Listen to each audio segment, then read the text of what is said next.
Welcome back to Filter Coffee Football. We are here to talk about the miserable 3 points that Arsenal picked up away to Leeds United. This was not a pretty match at all, and safe to say we got away with a win on this one. I don't think we deserved it. But let's start with Leeds United first, right? Because this is the team that nearly beat us, nearly took us to the cleaners. But they're only sitting 15th in the league right now, only 9 points from 9 games. They have conceded more goals than they have scored. So, were we actually up against a good team, or was this just a really bad Arsenal performance? Both.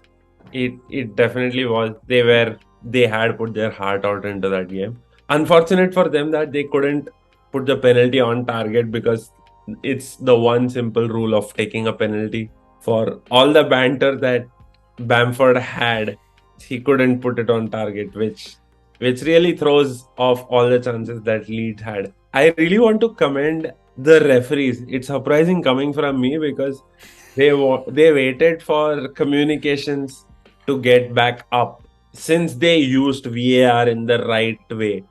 Otherwise, I was honestly thinking, why is there a delay in this game? And I mean, you are obviously Neanderthal in your thoughts, so might as well play it the same way.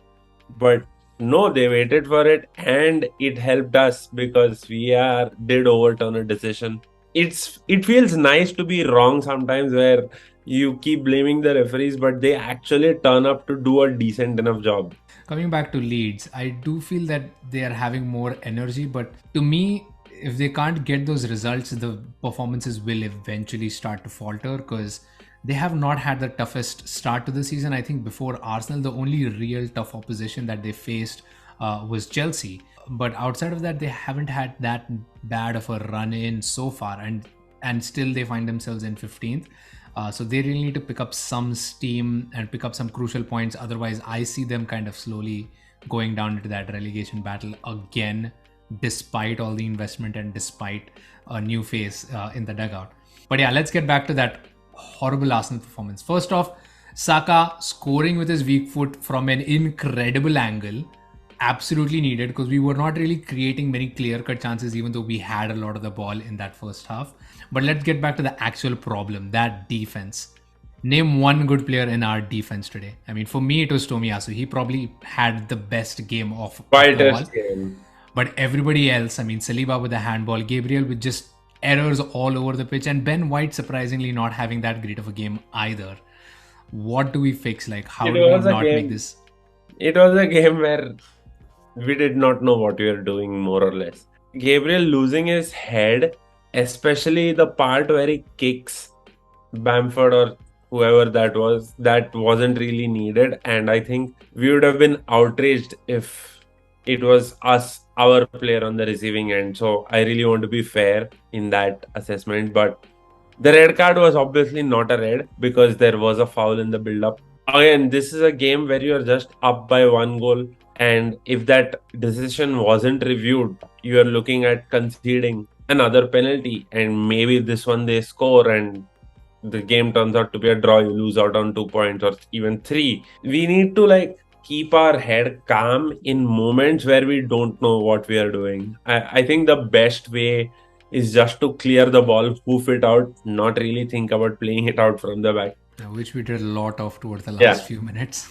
Which was also good to see, because we realized that when a certain plan does not work, there are some fail safes, there are some stop gaps, there are some workarounds that we may have to try out.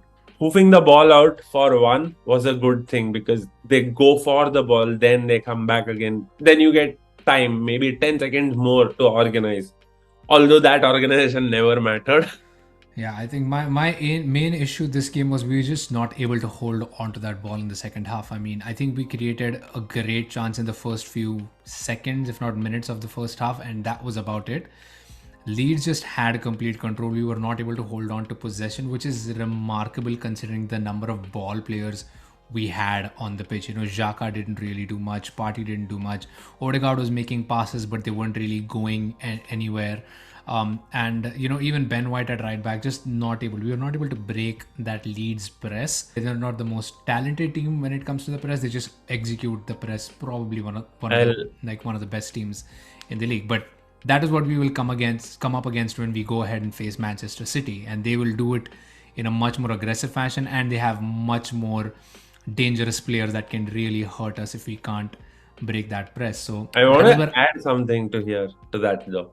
I think this was definitely fatigue playing a part on Thursday. From Thursday's game, you had half of them playing today's game, so fatigue was going to play a part. This really calls for rotation options. This game really speaks a lot about why you need better rotation options, or you need to have a side that is ready for intense competitions. I don't think we are fit enough or built well enough to handle all competitions with a very similar core across all comps. I think they really knew what they were up against. Leeds did know what they were up against. They knew that this side would be fatigued and played it to their advantage.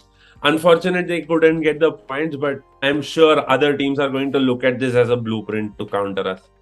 Yeah, I mean, excellent point there. With a cramped season, we're going to have a lot more of that fixture congestion, so fatigue is going to be an even bigger issue. So another thing for Arteta to consider, but 4 points clear, thankfully, because Invincibles Day happened as well, where Manchester City finally lost for the first time this season, and we sit 4 points clear at the top. Cannot breathe easy. This was a really close call.